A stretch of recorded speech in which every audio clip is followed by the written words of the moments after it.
for the town of Upton pursuant to Governor Baker's March 12, 2020 order suspending certain provisions of the open meeting law and the governor's March 15, 2020 order considering imposition on strict limitations on the number of people that may gather in one place. Meetings in the town of Upton are being conducted via remote participation to the greatest extent possible. No in-person attendance of members of the public will be permitted, but every effort will be made to ensure that the public can adequately access the proceedings as provided for in the order. Today's meeting, we will have our normal public comment. We'll go over some meeting minutes. We're going to be having a Class 2 hearing. We're going to hear about municipal aggregation from Bernie Lynch, and then we will do a budget review and town manager reports. With that, I will open the floor up to any public comment on any topic.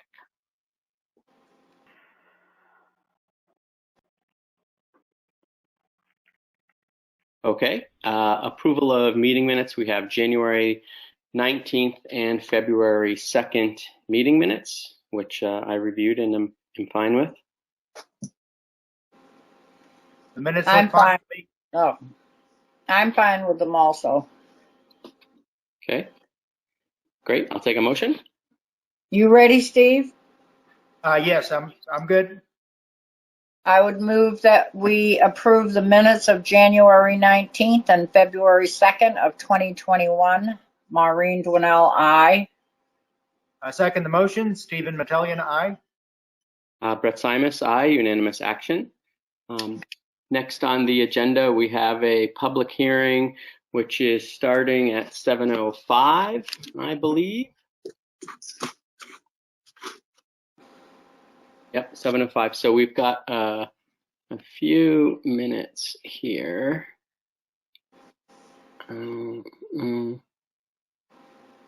How long do we think the municipal aggregation conversation is going to have, Derek? I want to give us enough time for that, but. I think that'll probably be a 15 to 20-minute conversation. Mark, would you agree? Yeah, I would agree. In case there's any questions, Derek. Yeah, perfect. Okay, good. While we have a break, it's a good time for me to recuse myself for this hearing, so I'll step away. Thank you. All right, perfect. Thanks, Steve.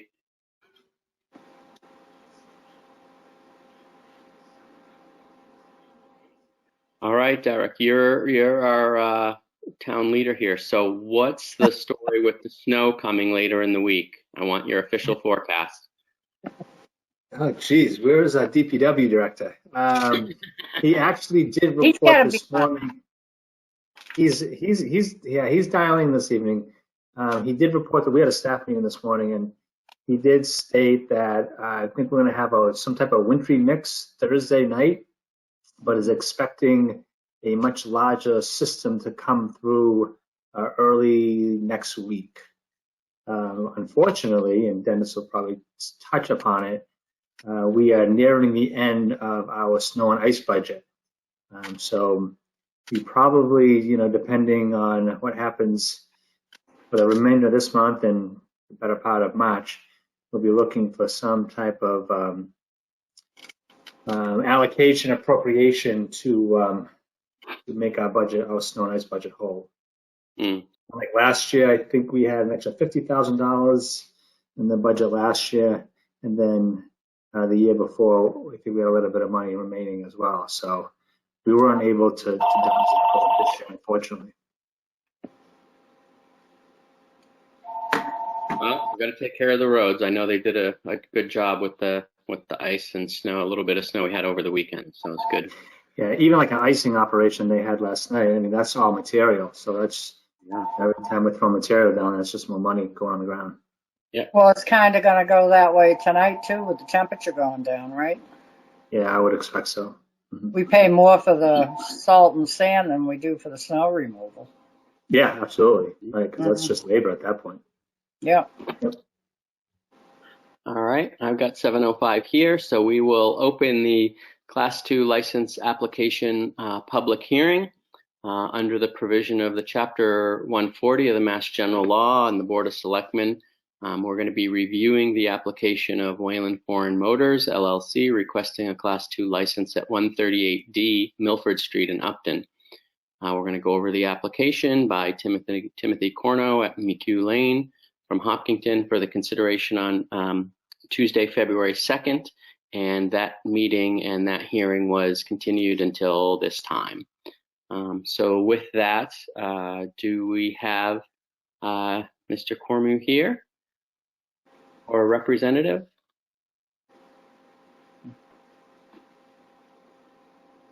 He did email me late this afternoon, Brett, and said he would be attending the meeting. Okay.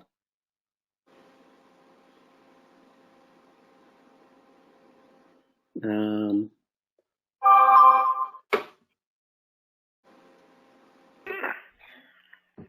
why don't we, do we want to, what do you think, Derek? What do you want to do here? Well, he's not in attendance, and Sandy and I did have that conversation, and she did invite him again this past week, and he committed to that. I'm not sure if he's having a problem connecting or not. Dennis just texted me, and he's having a problem connecting, so we could, he may be, this applicant may be having a problem as well. Right. So maybe we want to just temporarily hold it, and if he arrives, and go back to the public hearing. Yeah, let's do that. Good. We would move to table it until we have the applicant here. I would recommend that. Again, Dennis is texting me. He's trying to get in. He can't get in right now. So the applicant may have the same problem. Gotcha. Okay. You know, I mean, presumably, I didn't. Okay. And did they get that question answered about the number of spots, or we can just wait for him to show up? Great question. I know Sandy had done some research on that. If you want to answer that, Sandy, what do you want me to? I did check with Denise, Brett, and asked to make sure that the ZBA whether they made a recommendation or not. And Yeah. she stated that they are no longer making recommendations on the number of spots and would leave that decision making up to the Board of Selectmen. So that's a new policy that they're instituting? Apparently, a new practice that they are. Now, is Denise on the zoning board? Yeah, she's the clerk. She's the clerk to the zoning board. Yes. And that's part of I always believed that was part of the zoning board recommendation or zoning bylaw on how many parking spots per square footage of any building that's on there. Is the zoning board, they're not doing it? Or is anybody from the planning board here too? I think No. we're missing. You know, the code enforcement. We're the ones that's supposed to get the application. I'm the zoning officer. We're supposed to review it and give our, and everybody leaves us out of the picture. You know. And, Okay, so you know, it sounds like. Thank you, Pat. We need to work with the zoning board and figure out what the policy is going to be on behalf of the town. We can't have applicants going to the zoning board, being kicked over to code enforcement or not. The Board of Selectmen, whatever the answer is, we need to get everybody on the same page so that we can have a clear and consistent interaction with people in the community. You're right. You're exactly right. But I'm the first they go to, not the Zoning Board of Appeals. Okay. I send them to the Zoning Board of Appeals, and we can discuss that at some other date. Thank you, Pat. We'll do that. Okay, great. So why don't we continue this? Because again, we're not going to approve this until we have the number of parking spots identified. At least that's my take on it. Again, as long as we're not holding the applicant up, this to me is an internal issue that, we certainly don't want to impact somebody that's trying to run a business, but as long as we're not doing that, then we need to hold this and unfortunately use this as the business case for us to get that policy cleaned up. Could I ask a question? And do we have anything in place that when somebody comes to file an application, who they should go see first, whether it be the code enforcement officer or the zoning board or the planning board? That's what we need to clarify. So we'll do that. We don't need to do that here. Let's do that offline. And it sounds like there's certainly no clarity around what that is, given that the zoning board seems to have not been interested in making this recommendation. So that's okay, but those are all the things we need to investigate and find out. Derek, you had a question. Right. Go ahead, Derek. I was just going to just state that I will work with Denise and Pat, and we'll follow up this, and we'll circle back and have a process in place for future applicants. So I'll commit to that to the Board of Selectmen this evening. Okay, great. And then we can also, make sure we help this particular applicant out so that next time we get together, we're not doing the same thing again. Sounds good. Okay, so why don't we have a motion? What do we do? Continue this? Is that the phraseology? Yeah. And continue it to when? When is he going to be available? I mean, he will have to go see the code enforcement officer first. Correct? Well, we're gonna have to. Right. We're figuring out that offline, Maureen. We're right. Like that's the process that needs to get figured out. So they're gonna figure it out, and then we can come talk about it when they come back. I would say we would put it off to the next meeting. I think, Derek, are you comfortable with 2 weeks to get this worked out? I'm fine with getting that worked out between the code enforcement department and Denise. My concern would be that if we want the ZBA to go ahead and make a final recommendation, they're going to have to hold a meeting, and I don't see them holding a meeting in between today and our next meeting. So it may be pushed into the second meeting in March for the Board of Selectmen. But I'll report back. Let me try to figure out what happened here, and then I'll report back. If we can make it happen for the next meeting, we'll certainly do that. Okay, so why don't we continue it, Maureen, until the next meeting, and then we can decide what to do with it from there. But at least at that point, we're covered in case we are ready. Okay. I will make a motion then that we continue this hearing till our next scheduled meeting, which is what date in March? March 2nd. To the March 2nd Selectmen's meeting. Maureen Dwinell, aye. Brett Simus, aye. Majority action. We will give Steve a minute. Hello, Steve. We're going to be talking about municipal aggregation coming up next. Welcome back, Steve. I'm not far behind. Thank you. Beautiful. Thank you. Thank you. So, Derek, do you want to set this up for us and then hand it over to Bernie or Mark? Yes. So this evening, Mark Caponona and Denise Allard are here this evening to talk about the municipal aggregation program. Bernie Lynch is not able to make it, although Murray and I had a conversation last week regarding this effort.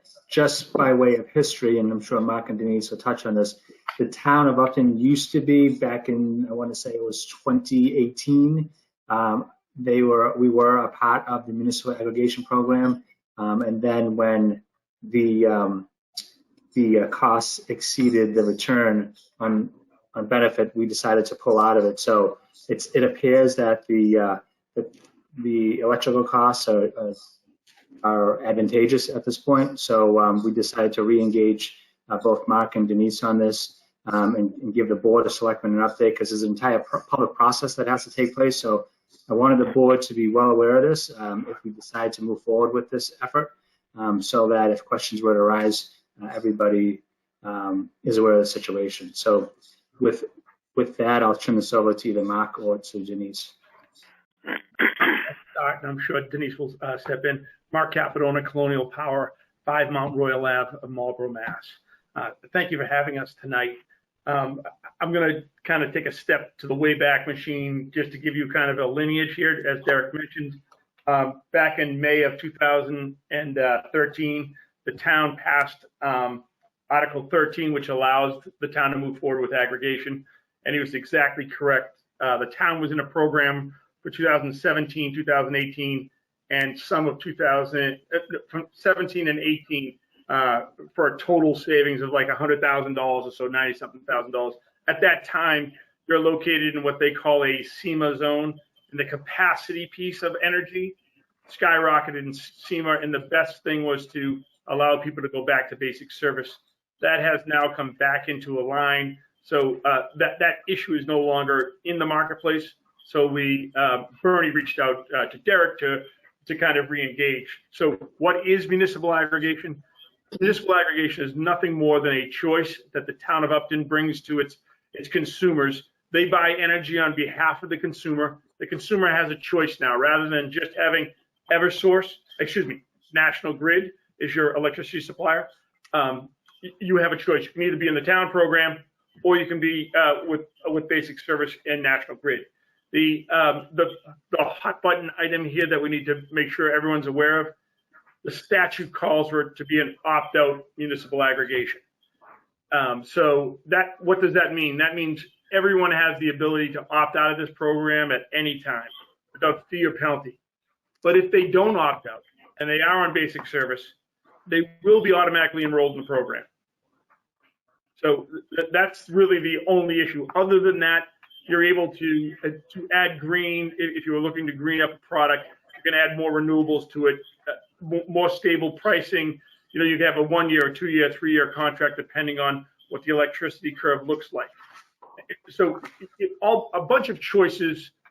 The hot button item is it's opt out, meaning we'll do a mailing before it ever starts and anyone can opt out at any time. If they don't opt out at the beginning, they can opt out 2 months in. If they get out, they want to get back in, they can get back in. And this isn't like those mailings you get. There's no fees or penalties or anything like that. This is truly just another option. So what exactly does it mean to the town and this board? So currently, what Colonial would do is we'll put together a plan. Derek will need to hang that plan on the website and at town hall for 15 business days. After those 15 business days, the plan would need to be voted on by the Board of Selectmen and approved. Once approved, Denise will put together a package, and that package will go on to the Department of Energy Resources, and they'll have a consultation with Derek and ourselves. Lasts about 15 minutes, a quick call. And then we'll put together a whole stack of papers, I'll call it the filing. We'll issue it to the Department of Public Utilities, and then the Department of Public Utilities will hold a public hearing on the plan. After that public hearing, it's state government, so it falls into this black hole somewhere between 12 and 18 months for them to come up with a ruling on the town's plan. And then once you get an order, and that's just the approval by the Department of Public Utilities, Colonial would take Derek and whoever else from this group would out to bid. We'll show you all the pricing. We run what we call indicative pricing 2 weeks before, show everyone so they'll know what to expect and so forth. And then the day of pricing, if you like the price, then we accept price, a constellation for 24 months at this price. But nothing happens. All we are is the consultant. You make all the decisions. We do all the work. The better news for this board is it comes at no cost to you. So from that standpoint, all we need is just some guidance. This is what we're looking for. We'll walk you all the way through the process. Derek is actually a two-time champ at this. He did this in Plymouth, and he's also he was the one that ended up signing off on the contract in Upton, I believe. Or did you come in when the contract was up? I can't remember. No, I think you signed off, Derek, actually. Yeah, no, Bob Reed, he waited for me to do it because he knew I was doing it in Plymouth. That's what I thought. So he's actually probably one of our more experienced town administrators here. So from that standpoint, it's truly that simple. Again, it's electricity. If you're on basic service, it's about choice that nobody has currently that the town would have. And again, I want to make sure I'm clear. It's an opt-out, and anyone can opt out or opt back in at any time without fee or penalty. So we're not holding them there. It's just automatically enrolled unless they opt out. And that's the 20,000 foot version. I'm happy to answer any questions anyone might have about the process moving forward or so forth. Great. Yeah. So just a few questions. Is there anything else? I don't know, Denise, did you want to share anything or just ready for questions? Ready for questions. I think we have it all. We can take anything else in questions. Yep. Perfect. Okay. Yeah. I mean, so help me with just a couple of fundamental things. Is the intent here what? To save the residents of Upton money on their electric bill? So you could have many different, so you could, savings should be one of them. That's kind of the goal, our overall goal of aggregation. Then if you wanted to have some opt-in products or further greening up that, but stabilization is another big thing that most people fully enjoy rather than having a winter rate. So right now your rate is 12.3. I expect that to come down to say like a 10 something this summer. And rather than that ups and downs, the goal is to try to find a rate at say 10.2 for the full year, something of that nature. Okay, so what are the other? Go ahead. Sorry, it's kind of savings and stability at the same time. Okay, and is the service provider who? So who do customers call if they have an issue or a question about their bill or about the program? Excellent. So if they have a question about the program, they're going to call Colonial or the supplier. But to the end user, all this is on the supply side. National Grid is still going to be your utility, and they're still going to be your distribution company. So if you have a problem with power outages, if there's an issue with your bill, any of the things that are the normal touch point for a customer, it would be National Grid that you're going to contact. This program addresses the electron running through the wire. So what would the scenario be that they would contact a different person other than National Grid if they wanted to opt in or opt out or add different features to the program? They would call you? That's exactly correct. Let's just say that you had a 100% renewable product, that you opted everyone into a certain product and somebody wanted to support that product, 100% mass class 1. They could simply go online or call Colonial and opt up to that other product. Mm-hmm. So is this subsidized from the state or from the feds, or how is this paid for? This program is it's a deregulation of 1997, and it's 164-134. And this program itself, setting it all up, and is done by Colonial. And then we take a fee of 0.001 per kilowatt hour. They call it a mill, or 1/10 of a penny, if you will. So just so everyone's clear, because it's a good question, right? If the price of energy was 10 cents, everyone in Upton would pay 10.1 cents. Yeah. Okay. Okay. And then is there sort of an estimate? Obviously, the smoothing of electric bills is certainly interesting, and obviously saving money is something that everybody is interested in. Are there any other benefits that the town would see? It sounds like there's some opportunity to enroll in different programs to use exclusively green energy or what have you. Presumably all of those services costs more than just the base rate. Yeah, so you'll be buying extra renewable energy credits for that. So that would certainly be a higher price, but I can tell you you'd be paying a lot less than you see on those mailings. And you brought up a good point that I would like to mention. Any benefits that a customer might be getting, they might be a residential assisted customer, low income, farm discounts, budget billing, any of those issues, those all stay in place. So those are distribution side benefits that they'll continue to get with this program. If they have solar panels on their roof, it works perfectly with this program.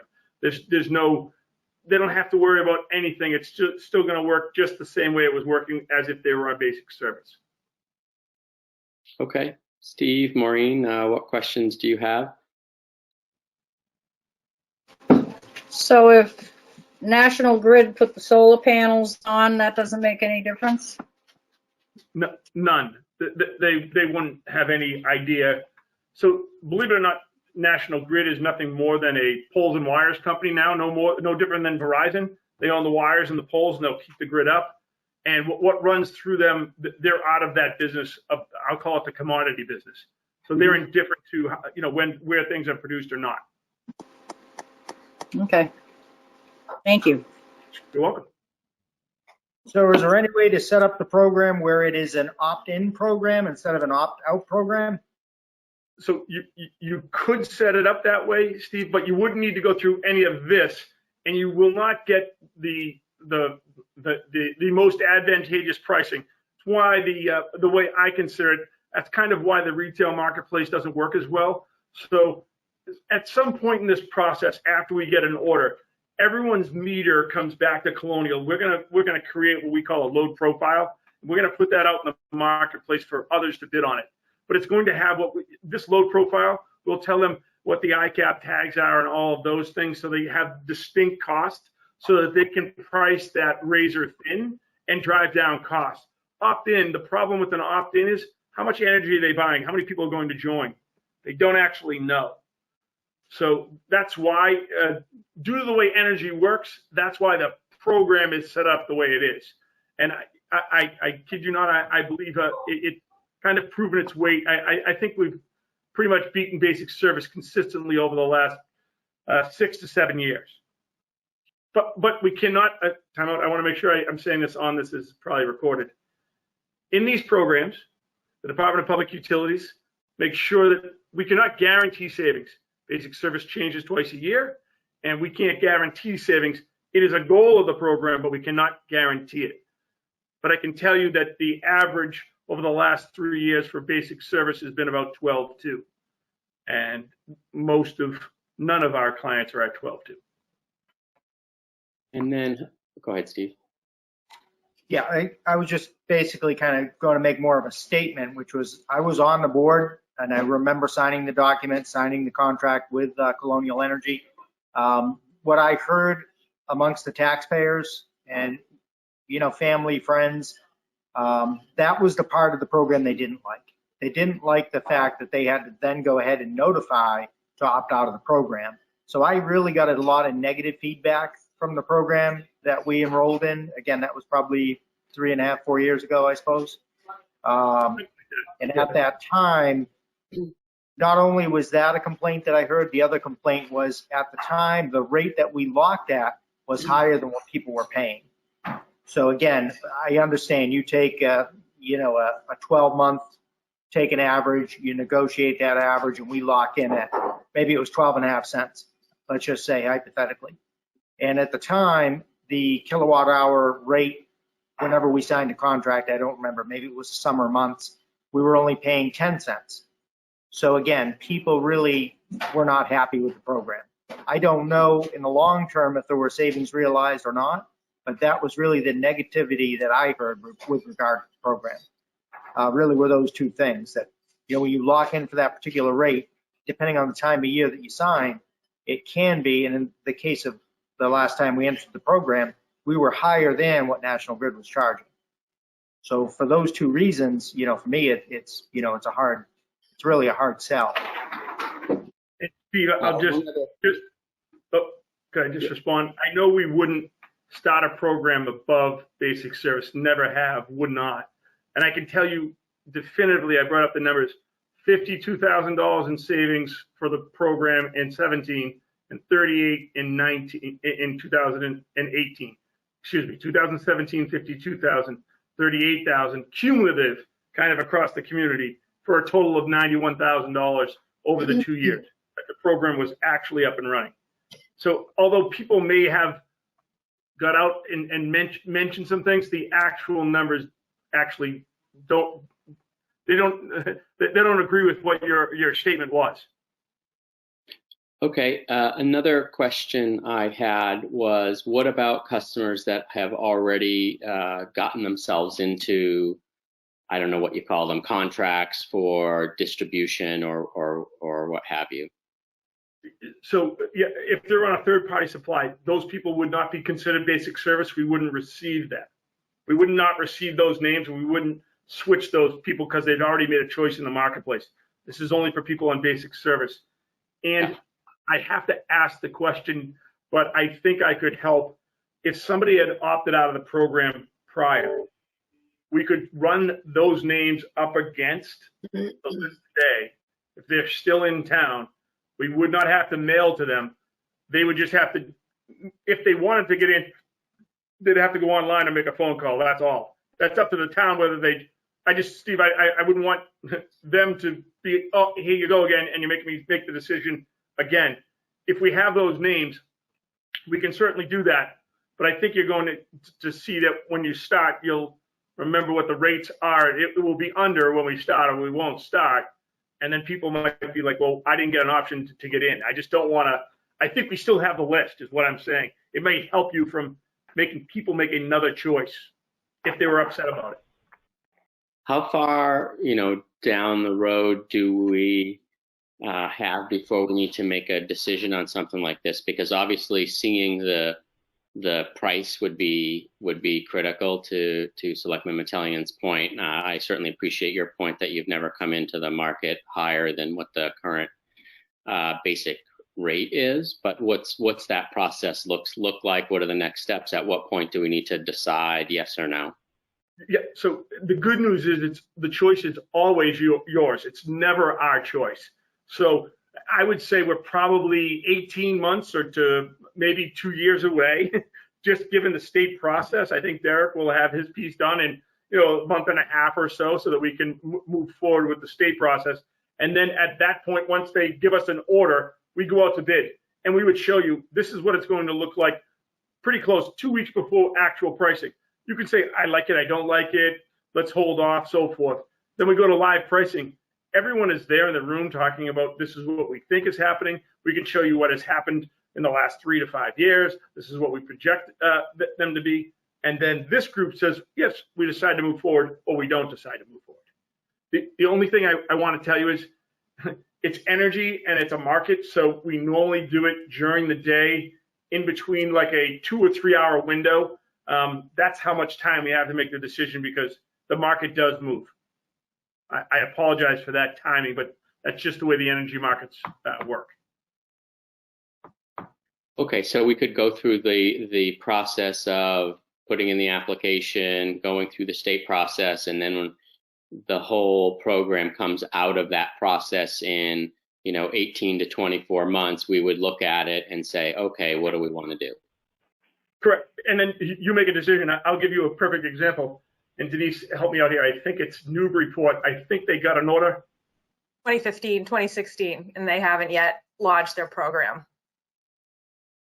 So that it's been there for 5 years. It's their decision when they're ready to go. I think they are getting ready right now, but they still have not signed a contract. Yeah, gotcha.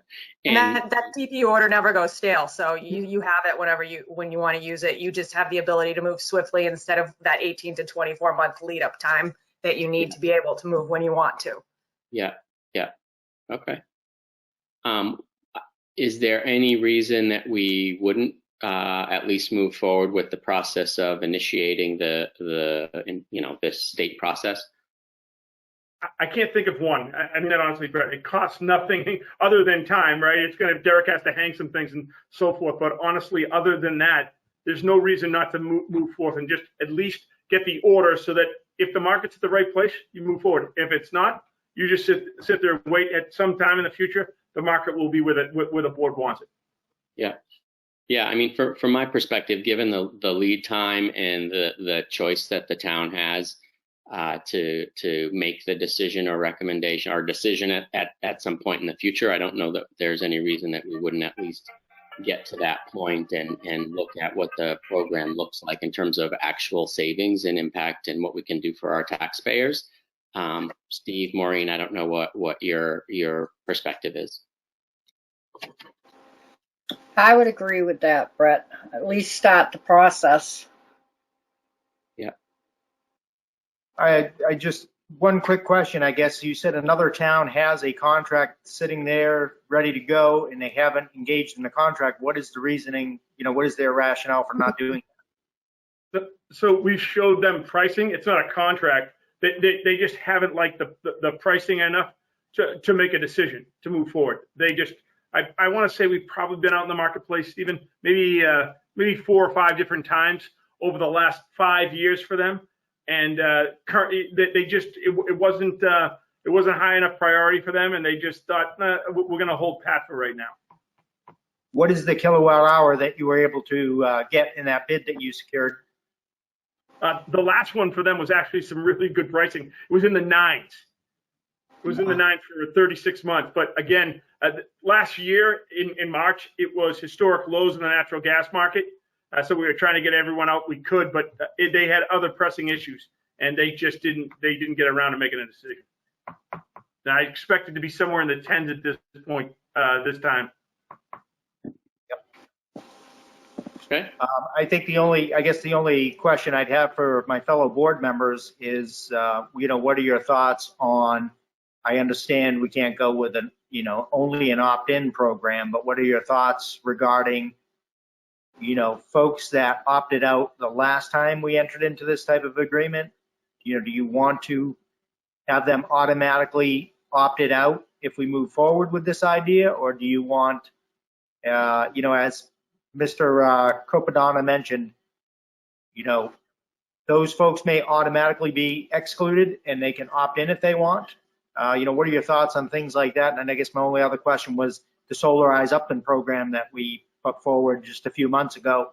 Do you see this interfering with that in any way? It will not interfere. I personally don't think that we have the right to opt anybody out. I think everybody has to be included. Yeah, so from my perspective, if people had opted out previously, and it sounds like, Mark, you'd have to go and validate this. So I think the first thing would be, is that even a possibility for us to opt the people out that opted out previously, and then have a deeper discussion about it at that time, right? Clearly, we don't have to make a decision now, but it would be nice to know if that was an option, and if it is an option, then the board at the time can deliberate what makes the most sense, right? There's obviously, Maureen, to your point, there's some benefit to say, hey, if you opted out last time, maybe you don't want to be involved. If you opted out last time, maybe you do want to be involved because you're going to save money. So you just don't know what people's individual circumstances are. So that it's kind of, what do you decide to do? So I don't know that we need to necessarily debate that here, but my inclination would be to opt people out if they opted out previously. But again, I think we just need to look at that, investigate it, and then discuss it when the time comes to make a decision. Is there something, Derek, specific that you need us to motion or do, or really just say, go ahead and proceed with this, and then when it comes back to us for a decision, we can deliberate at that point? Yeah, I don't think there has to be any formal motion at this point. I just wanted the board to be aware of this, because my last go around with this was back in 2017, and we did get phone calls at town hall. And as pointed out previously, some folks do get upset. They feel like government is controlling something else in their life, and so that's kind of been always the biggest pushback. But at the end of the day, as Mark pointed out, the town saved $100,000 in a short 12 months. And in Plymouth, there was a report that was recently issued. They were in the aggregation program for almost 5 years, and they saved $7 million over that course of time. So certainly it does save our residents money. I know the city of Worcester just engaged in it, I think about a year and a half ago. So municipalities are catching on, trying to get on board, trying to save residents money where they can. Unfortunately, the way they do this, as we all discussed, does create some consternation in the community. So, if the board agrees, I can certainly move forward and post as required, and then we can file the formal application.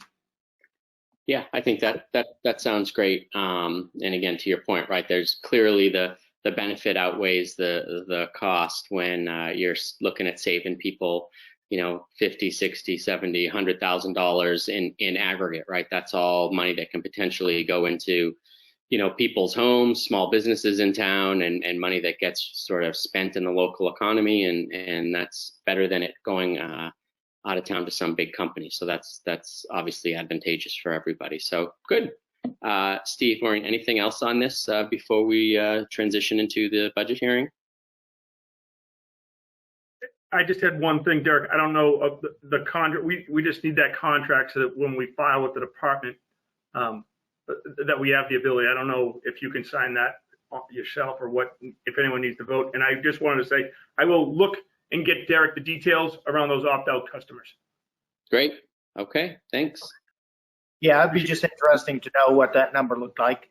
What percentage of participation did we have? Would it have been 75% or whatever that number may look like? Yeah, absolutely. Happy to share it. Yep. Very good. Mark, Denise, thank you very much. Appreciate the time. Derek, thanks for bringing folks here. Thank you very much. Yeah. Thanks. Have a good evening. Next up, we have the board discussion items. So we have up the budget review. I think we're going to start with code enforcement. I don't know, Derek, if you want to sort of facilitate these and sort of set each one up, or just go directly to the head of each of these areas. Yeah, I think we can just kind of move through the departments as listed on the agenda.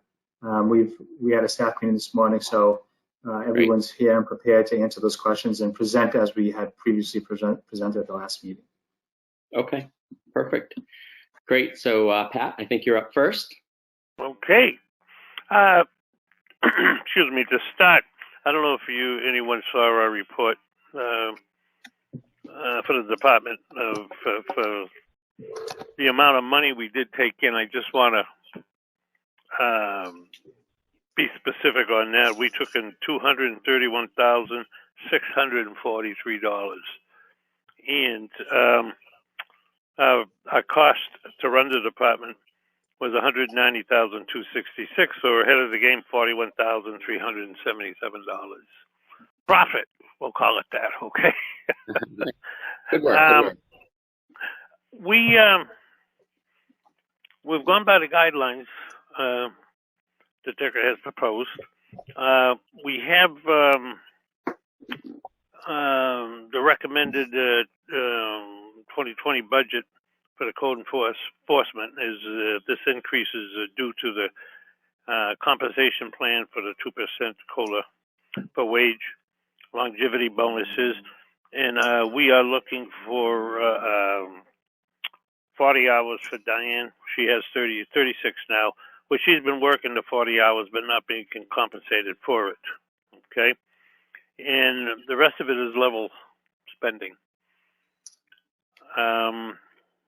The total budget would be $197,716 for 2022.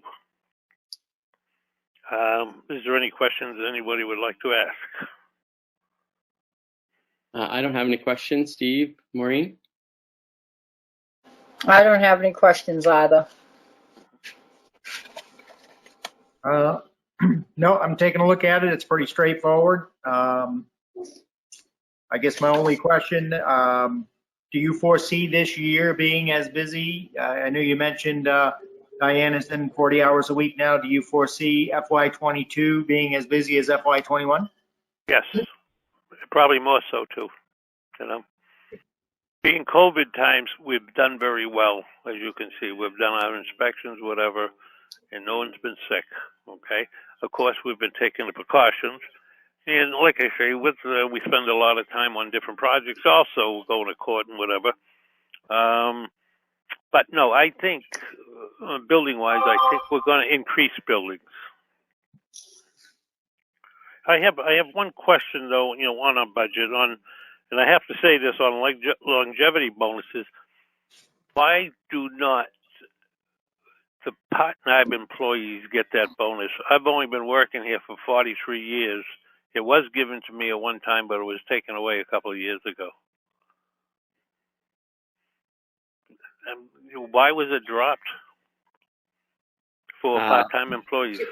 Yeah, that's probably a conversation we would have offline in another forum, Pat. This isn't the time or place to have that discussion. All right, okay. I had to ask that question, though, you know what I'm saying? But, okay, we can talk about that later. I don't know if when we can do that. I guess we can do it soon before everybody forgets, I guess. You know? Yeah, great. Derek, can you just follow up with Pat on that? Yep, happy to do that. Okay. If I could speak to Steve's question also about increases for next year, I just have to say that even though during the month of March with the onset of COVID, we saw a slight drop in the new home construction over the course of the year because homeowners weren't traveling or going anywhere. They were putting in pools, they were doing home improvement projects, and overall we actually saw this past year a 15% increase in our building permits. And I see the same thing coming for next year at least. Yeah. Everybody's doing those home projects and the market's hot as anything. So people are going to start building. It's all going to start heating up. They are, and we still have the Pulte project, which is only about halfway completed. We have several subdivisions in the offing, so I see a busier year. Yeah, Lobus has a bunch of houses going in also, you know.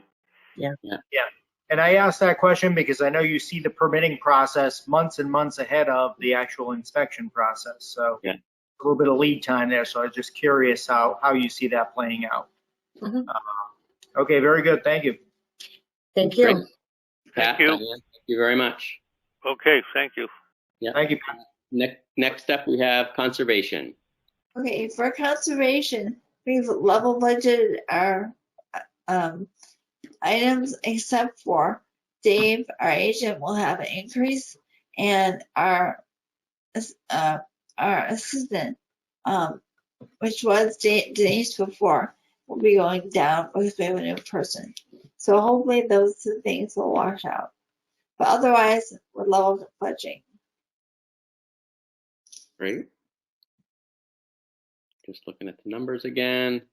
And we have no control of the input that we have, because it's all based on the regulations that people have to file for.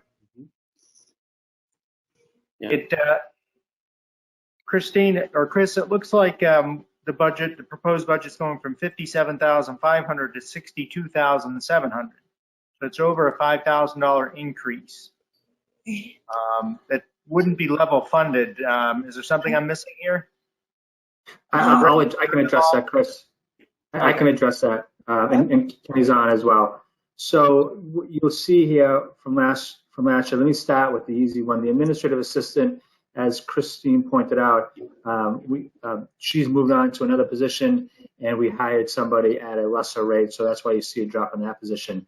The conservation agent, although only received a 1.5% COLA increase, last year we were able to use approximately $10,000 from the revolving fund to offset the cost of that position, to include $23,000 from the town of Northbridge. This year, however, we don't have as much money in that revolving account.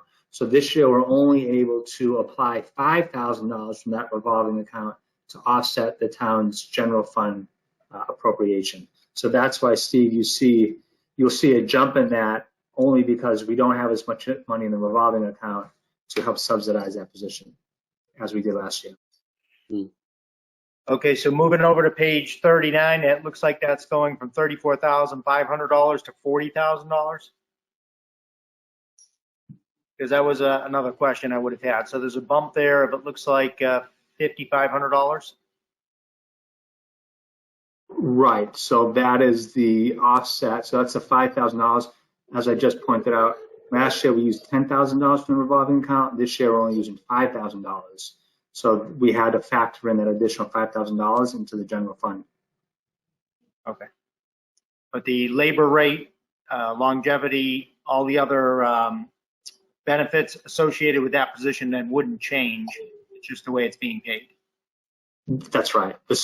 How we split it this year was different. Mm-hmm. Okay. But you're right. So it's the benefits, all that other stuff, nothing changed, and the increase to salary was only the 1.5% COLA. And we're still getting the same support from the town of Northbridge in the salary share. Yeah. Okay. Yep. 23. So they're paying us approximately $23,000 per year. Yeah. Towards this position. It's a 30-hour-a-week position. Yeah. Okay. Okay. Very good. Thank you, Derek. Thank you very much, Christine. Any other questions? You're welcome. Okay. Awesome. Thank you. Next up, I think we have the Council on Aging. Janice, welcome. Good evening. I will share my webcam so you can see I'm really here. There I am. So my budget, as you can see, again, salary is just an increase of the 1.5. Our building maintenance remained unchanged, and under COA expenses, there was a decrease in the budget for the office building supplies because Kelly is going to pick up paying for the copy machine rental and all that stuff. So as you can see, it's a very lean, straightforward budget.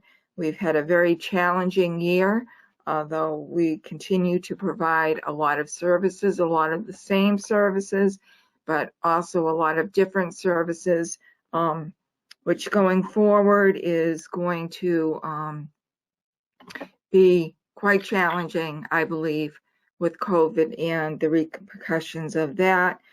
As you know, we lost Jessica last October, so Derek and I have been in conversations about when we can hire a new social services coordinator, so we can further expand different programs that we're doing, but we're doing very well.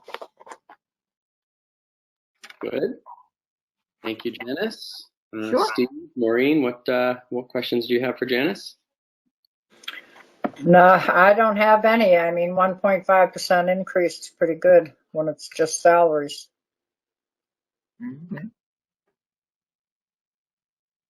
And Janice, were you able to see any savings on utilities? I see we're projecting about the same expenses for next year as last year. See any savings, with the reduced foot traffic and reduction of in-house programs? No, because we're still in the building, so we're still heating it and turning the lights on, and we've got the food pantry being used, so there's folks still coming in and out. Meals on Wheels are still being done every day. So operations are still pretty much as they were before, so no savings. Okay. Okay. Great. Thank you. All right. Next up, I think we have Dennis at DPW. Good evening. If you have my memo, I'll try to go through it kind of quickly, Mr. Chairman, and just touch upon the changes. So the proposed Highway Division budget this year is $1,092,200, and this represents a $1,288 increase from last year's budget.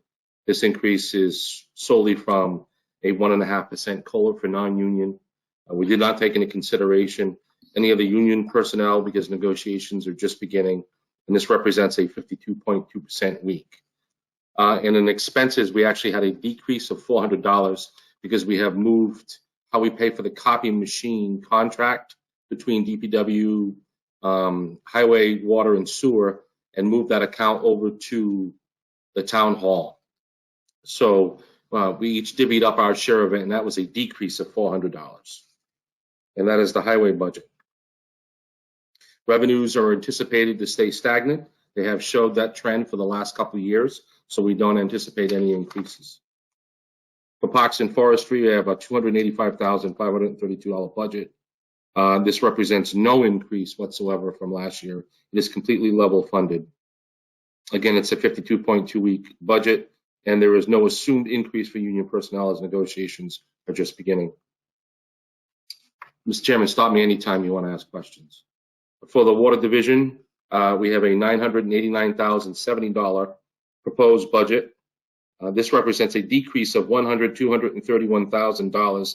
The main reason for the decrease, if you look at, you compare the columns, you'll notice that capital outlay is zeroed for the water budget this year. And I anticipate questions regarding that, so I'm going to answer them now. Kenny put on last year's annual, if you remember, we closed out Hartford Ave North project. And this left additional revenues that needed to be utilized by the Water Division, and there are rules on how it can be used and what it can be used for. So we're going to be using that for our capital outlay this year, instead of adding any additional revenue needs and putting it on the ratepayers. Again, it's a 1.5% increase for non-union only. And then on the expenses, we have a 5% anticipated increase in health insurance. As a reminder to the board, this is an enterprise account, so Water and Sewer pay for their own health insurance benefits, a slight increase in Medicare, and a slight increase in pension contributions. Dennis, if I could just stop you for a half a minute. You talked about that capital outlay. I do remember that there was a warrant article cleaning up some of those. Could you just remind the board, what was that dollar value that's left in those funds? I think it's roughly $290,000. And our main goal, I'm sorry, Kenny's there. Kenny, you can answer. I'll defer to Kenny. Yeah, so there's $293,000 in that account, and those are monies that we need to use first. DOR, they're looking for us to use those monies first, so I recommended to Dennis, let's use those monies first. It's capital. I know this is one-time money, but we really need to use those monies. DOR is looking for us to use that first. So I hope that helps. Very good, thank you. And it was a two-part question, just real quick. I know last summer we had 2 water main breaks, relative close proximity to one another, not only in timing, but also in where they were on the roadway. Do you use capital outlay money for those type of repairs? No. No, it's what we're going to do with this money is go after the remaining AC. We have 6.5 miles of AC pipe remaining. And if you recall, Steve, we've been progressively engineering all of our AC pipe projects around town so that we can get them out to bid. And we've already done the design for Nelson, River, Warren, Maple, and Pleasant. And I'm going to go after those projects with this money. And that'll eliminate that AC pipe. Okay, very good. Moving on to water receipts, we're anticipating $989,070 in user charges, connection fees, the surcharge, retained earnings, and the levy. And of course, Mr. Chairman, as a reminder, we're going to have a much further discussion not too far off in the distance about the surcharge and the final proposal for making some modifications. Our drop dead date is July 1, so before then we want to get the new proposals to the board, time for a public hearing, everyone to digest it, everyone feel good about it before we make that ultimate change. Good, thank you. For the wastewater division, we're looking at a proposed $768,464 annual budget. This represents an increase of $7,297. There is actually a decrease in wages of $485. It only represents a 1.5% COLA, again, for non-union, and it is based on a 52.2 week year. But there is a 5% increase in health insurance, a slight increase in Medicare, and a slight increase in Worcester County pension.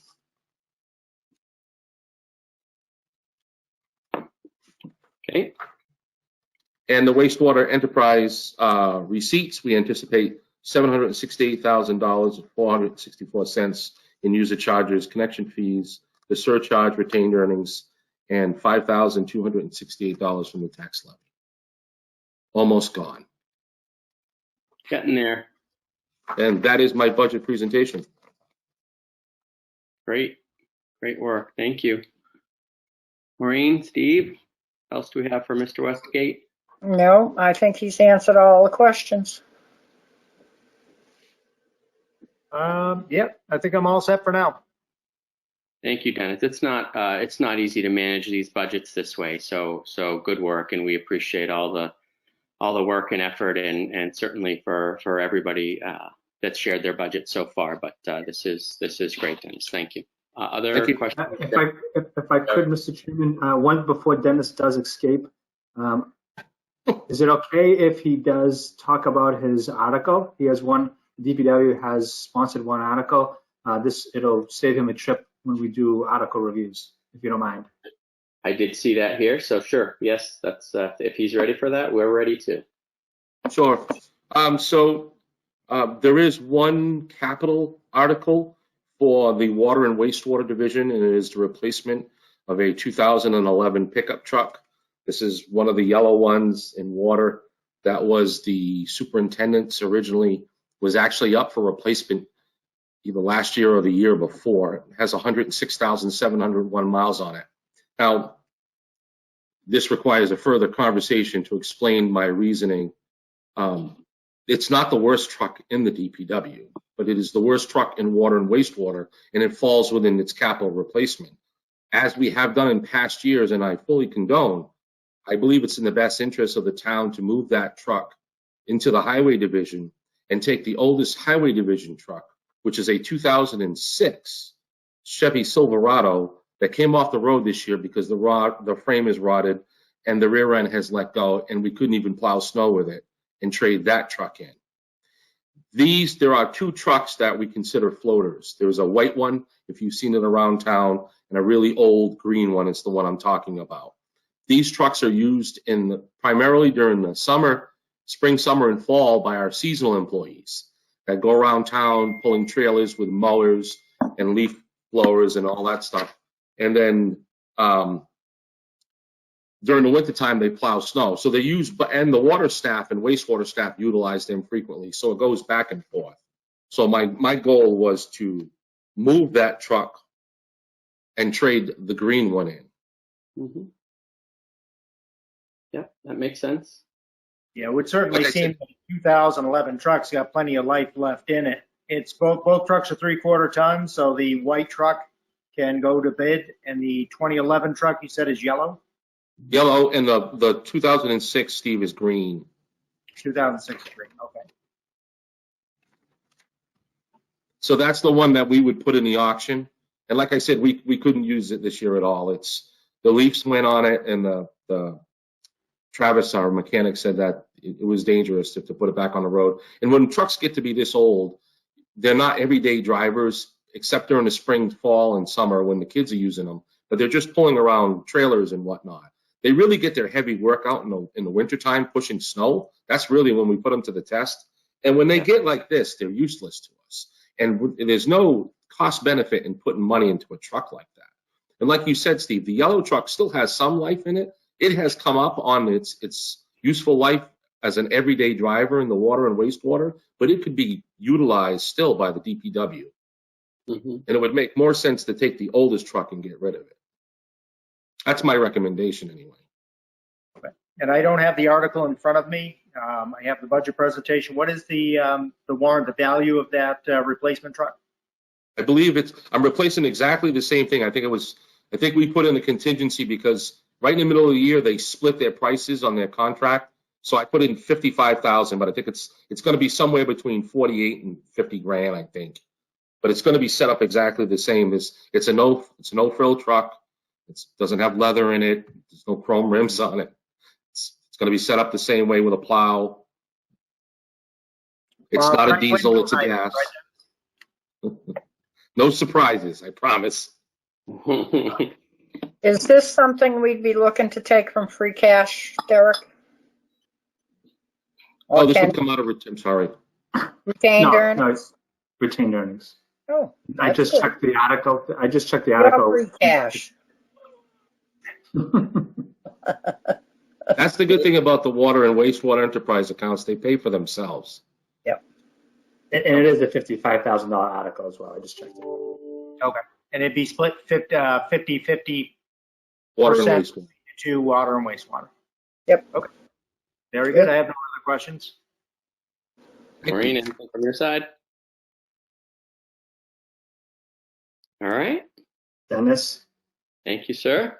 I gotta keep jumping in here. Sorry to do this, but Dennis, did you want to talk about the roads article? That's a big. Ooh, okay. We're not letting them off the hook. We're going to still make them come back and talk about it when we review.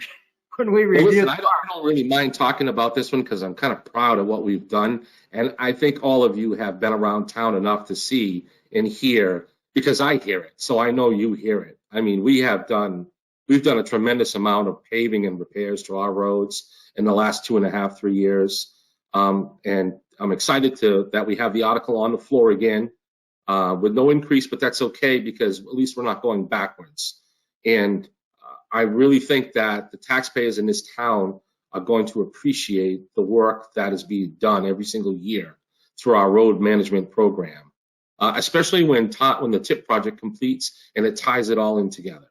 And there's a larger project scheduled this year where Fisk Street that connects Route 140 to Hartford Ave North is on our hit list for rehabilitation. And this is a little larger project because we have several drainage issues there. So we're going to be doing full depth drainage and sidewalks concrete sidewalks to connect 140 to Hartford Ave North. And remember, Hartford Ave North is also going to have concrete sidewalks, granite curbing from the TIP project. So that's going to make a huge impact to that section. That's right around the school. Yes.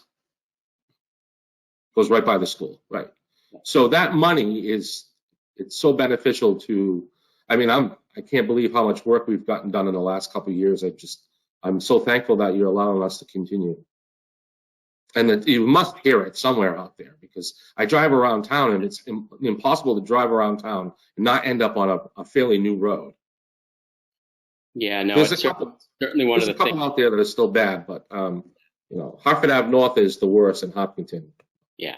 There are a lot of people, Dennis, that say that you've done a really good job. Yeah, I hear it a lot and experience it a lot, and it's always the easiest concept to explain to my children when we talk about taxes and what your taxes go toward, and it's something that's very obvious and everybody gets it and sees it. There's other investments that are sometimes a little more esoteric for people to understand or to explain to people, but when you explain to them that they're paving roads and they can see it and they drive on them and they experience it firsthand, they certainly are quick to comment on it. So I've gotten a lot of good feedback on all the work you guys are doing on this one. We have a good program too, Mr. Chairman. We're if you notice that we're very aggressive in our paving. In other words, you see a road get milled, it doesn't sit around for weeks on end. Right. It's a short time after the pavers come out. We do sections of road 1 week where we mill, the next week we pave them. So it's done quickly. It's we try to make it as painless as possible. Totally. Yeah, it really makes a big difference. I've seen some of these go through that process, and it always amazes me how quickly they're just done, and it's not sitting around and with having the raised sewer caps and drainage and sewer grates and all that stuff. It's just done. So it's good. Go ahead, Steve. You were going to say something? Yeah, I think typically the roads that I hear when people are complaining, it's mostly Route 140, which is obviously out of our jurisdiction, or William Street. Those are really the two, in my opinion, would be the two roughest roads in town.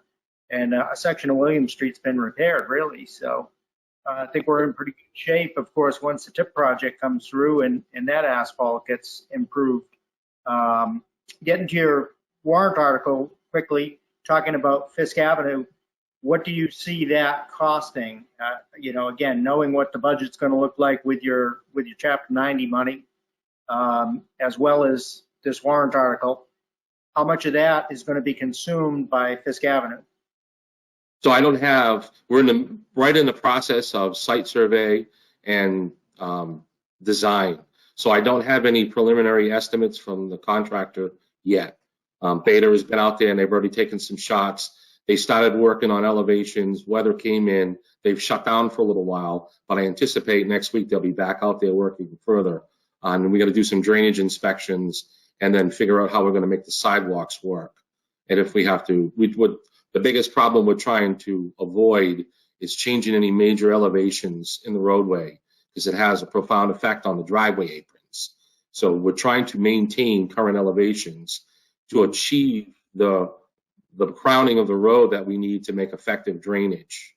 And then it would be nice to be able to tie the drainage in down to 140, but we're going to be weighing that against, Steve, doing infiltration basins to see which one is more cost effective.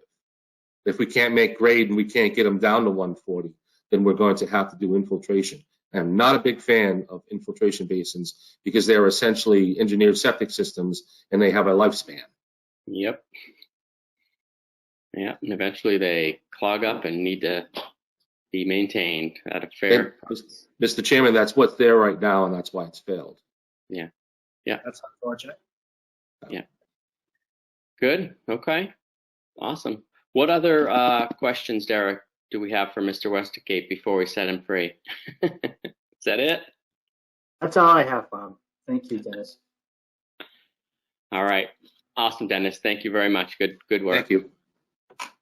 All right. Madam Town Clerk. Good evening. How are you? Good. How's it going? Not bad. So as with most of the town departments, my budget is pretty much level funded. It's a total of increase of $3,893. You'll notice that town elections decreased almost by half because we don't have nearly as many elections. Although I will just put a caveat on that. It remains to be seen what the state legislature is going to pass for mail-in ballots or vote by mail ballots and so on and so forth. So I did budget a little. I didn't budget exactly in half for only one election as opposed to 3 elections because I'm thinking we're going to have more expenses for that. And then the only other increase that you would see is in the technology budget. It went from $131,400 to $141,400, and that is the infamous $10,000 in photocopiers that every department head has been mentioning. Under Derek's leadership, we've combined all the photocopiers under maybe 3 different contracts between library, COA, DPW, police, fire, and they've all been coming to me to pay. And Kenny gets a voucher that has 4 different departments on it versus just one department, so we thought it would be best to consolidate those. So the increase that you see in this budget is decreased in all the other town budgets. And then lastly is the 1.5% increase in COLA. It might be a little bit higher in that percentage because I think we had 2 employees that got a little bit more in longevity because they're hitting a milestone. But everything like that is level funded. What questions do you have? No. They're easy when they're level. Go ahead, Steve. No, I have no questions. Yeah, either. Look at that. We're good, Kelly. Thank you. You're welcome. Thank you. All right. Derek, I think the last one on here is the veterans. Oh, yes. So the veterans budget is the only increase is just a 1.5% COLA increase. That is it. Great. We'll take it. All right. So with that, I think that we are ready for our town manager update, Derek, and I'm speaking slowly so that you can get out your notes and be ready to go here. So hit it. Okay, thank you. I appreciate that delay. So let me start off by saying, so we had our staff meeting like we always do on Tuesdays, and a lot of good information was reported this morning. One thing that's interesting, George, who's our recreation director, reported, so they've already started their enrollment period for kids that play for the summer. And he said right now they're already 3 times the enrollment that they were back in 2019. He's not comparing to where we were back in 2020, he said, because we were actually a little bit more ahead. But everything that happened with COVID, as you know, we couldn't enroll as many children as we wanted to in 2020. But so he's looking forward to this summer's activities and hopefully getting back to some level of normalcy. Moving on, the fire department, the senior center, and the Board of Health all came together and they did an outstanding job holding its first public clinic last Friday for seniors 75 and older. So right now the Board of Health is getting approximately 100 doses per week, and we have to split that with the town of Blackstone. As you know, Trish Parent, who's our public health nurse, we have an intermunicipal agreement with the town of Blackstone. So last week they started in Upton. They vaccinated approximately 110 individuals that were 75 and older, that were all Upton residents. It was supported by the fire department, so they were there with their paramedics, also administering vaccines. And I wish Janice was still here. Her and Bernadette, they had individually called and made appointments, going through a roster that Kelly had provided to them, going by the oldest person in town and working their way down, so that they had some process in which they would prioritize those individuals who got vaccinated first. So really great job by all of them. And so, all 3 departments coming together and doing what's best for the community. They're going to go ahead and work in Blackstone this week, and then next week they're coming back to the town of Upton to offer another clinic for that same age population. That's awesome. Were they, Derek, just quickly, were they, where were they administered? I know we had set up that the vaccination site at Nipmuc, but it sounds like if this is, did they use that same site, or are they doing them at the senior center, or where are they doing them? At the senior center. Yep, it was done at the senior center. Yep. Great, that's awesome. Good.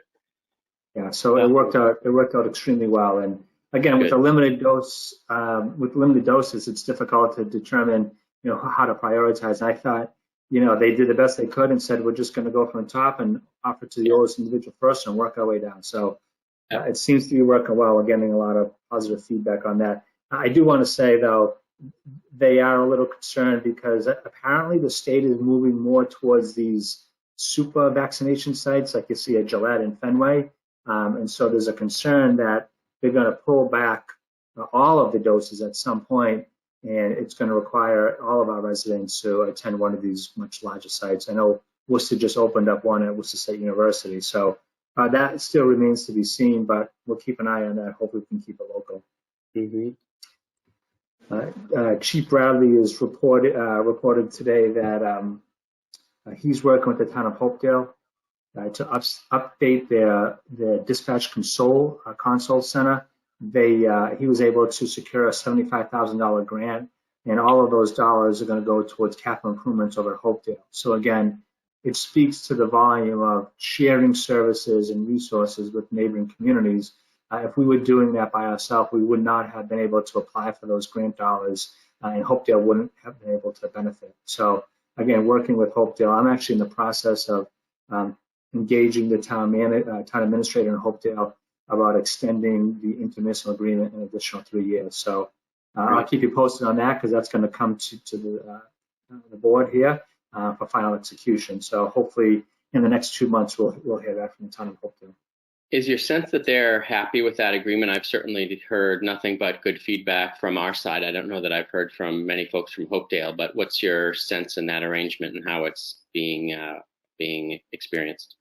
Yeah, I would say not only are they happy, if they had the ability, they would like to enhance that IMA. They are still handling a certain portion of dispatch at their shop. They certainly would like to see if we had the bandwidth to take that on, but I don't think they're just there yet. I think that may be at a future IMA. So my suspicion is that we'll execute the existing IMA just for a 3-year extension. Got it. Okay. And Derek, when is the renewal date on that? You said you're talking about extending an additional 3 years. Did that expire in FY22 or? It'll expire this year, June 30th. So at the end of this fiscal year. And so the new one will be effective on July 1st for FY22.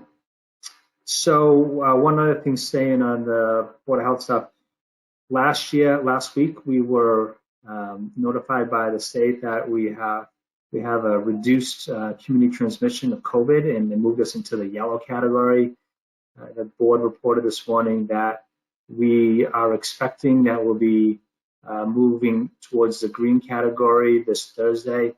Apparently there's even a further reduction in the number of COVID cases here in the community. So hopefully by the end of this week, we can announce that we're now in the green category. So looking forward to that as well. And as you may recall, we had received an award. Mike Penko had led an effort to draft an application to the state for the Municipal Vulnerability Preparedness Grant. It was approximately $25,000 planning grant. We went ahead, once we were awarded that grant, we went ahead and executed an agreement with Central Mass Regional Planning Commission.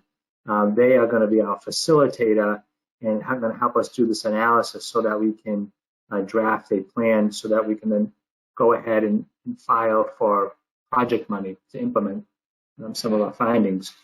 So I just want the board to know that the first, so there's going to be 3 workshops, each 2 hours long. The first one starts this Thursday at 6 p.m. It's going to go from 6 to 8 p.m. And there'll be 3 different breakout groups trying to gather information and collect some qualitative data to put into the report. So if you're interested, let me know. We will sign you up and send you a Zoom link for your participation. Again, but if you choose that you don't want to participate, that's fine too. We have approximately 20 individuals who've already signed up across the spectrum of the community, from boards and committees to various departments and some of the nonprofit agencies in the area as well. And then my last item I want to report on, and this is more for situational awareness for not only yourselves, but certainly for the community at large. As we all know, we have the Tennessee gas pipeline that runs through the community, and they have a right-of-way. Typically, every year, the Tennessee Gas, they contract to have that area mowed, and that happens every 3 to 5 years. But every 15 to 20 years, they have the overgrowth, and the way they explain it to me, they have the trees start to create a canopy over their right-of-way. And so sometime once the weather breaks, they plan on bringing contractors out into that right-of-way to do some trimming, to trim back the trees, much like we do in the town's right-of-way. But it's important to know, and we're going to be sending out, well, they will be sending out notices to all of the landowners that own a portion of that easement in their right-of-way. But just so everybody's aware that the Tennessee Gas Pipeline will be doing work in the area.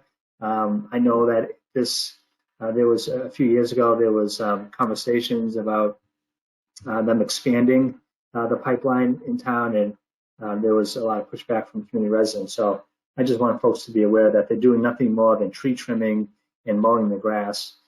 So folks should just be aware of that. And so there's no other concerns there.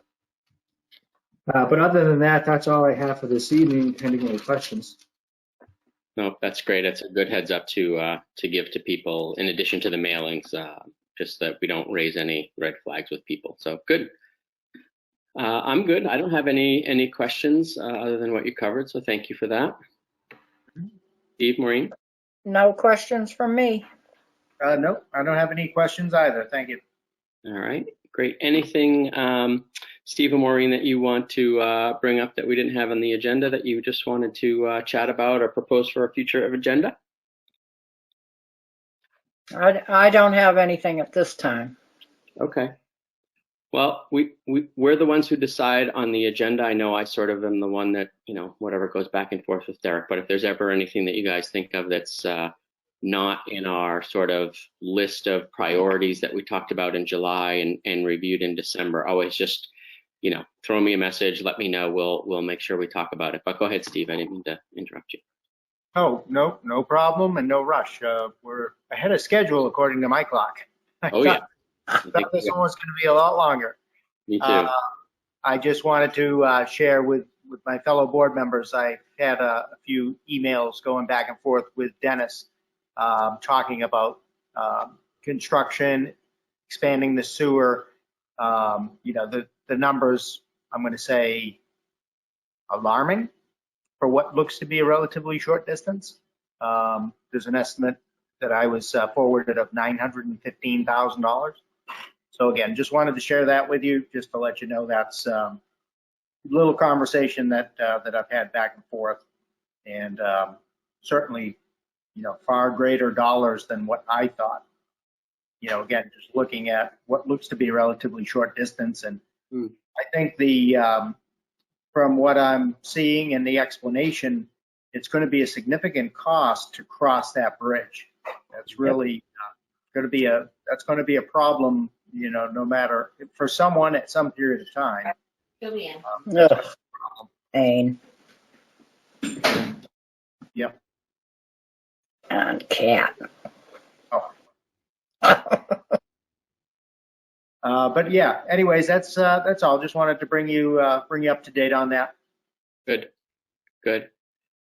Okay. No, thank you for that. It's good to have that heads up because I've been wondering about that in the back of my mind. I know either Jim or Dennis or both of them will sort of be bringing that as part of the package to us. So, but it's good to have that heads up. It's obviously a significant chunk of the project cost, so we'll want to be aware of that.